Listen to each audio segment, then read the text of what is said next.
But first, more than 24 hours after a crash killed 2 children and injured others, 2 groups of people have showed up to the crash site.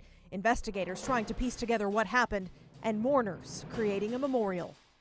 Good evening, I'm Shannon Wolfson. I'm Robert Hadlock. A lot has changed since we first told you about the wreck on US 183 near Liberty Hill this time last night. Within the last couple of hours, the man accused of driving drunk and crashing into a family car was formally charged.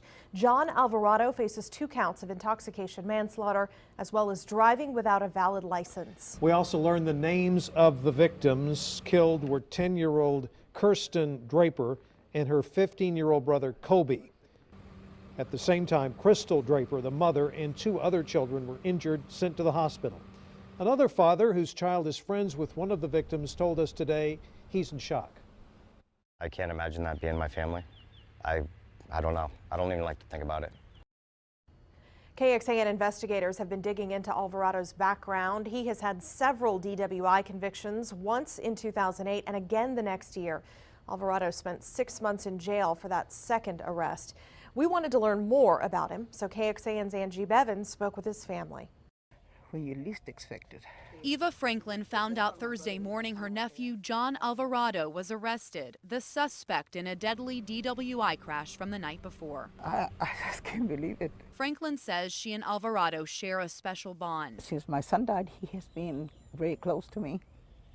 He's like basically taking the place of my son. She says her nephew has no children and was recently divorced. Franklin says to her knowledge he was celebrating his birthday Wednesday evening. It was his birthday, yeah, it was his birthday. That's why everybody was buying him alcohol. She says she wishes someone could have stepped in. They tried to take the keys away from him, but they didn't succeed, so they let him drive.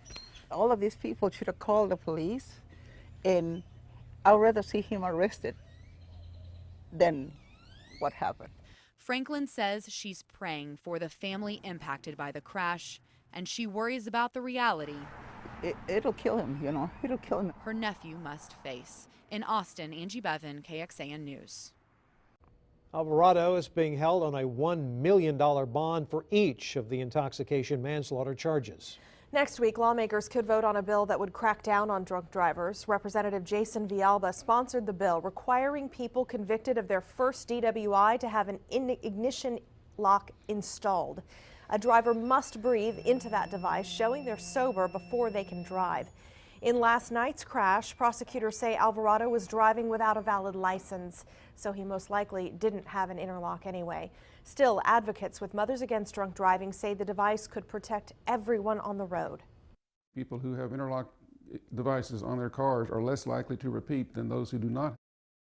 Right now, state law only requires ignition locks for repeat offenders and people driving at twice the legal limit.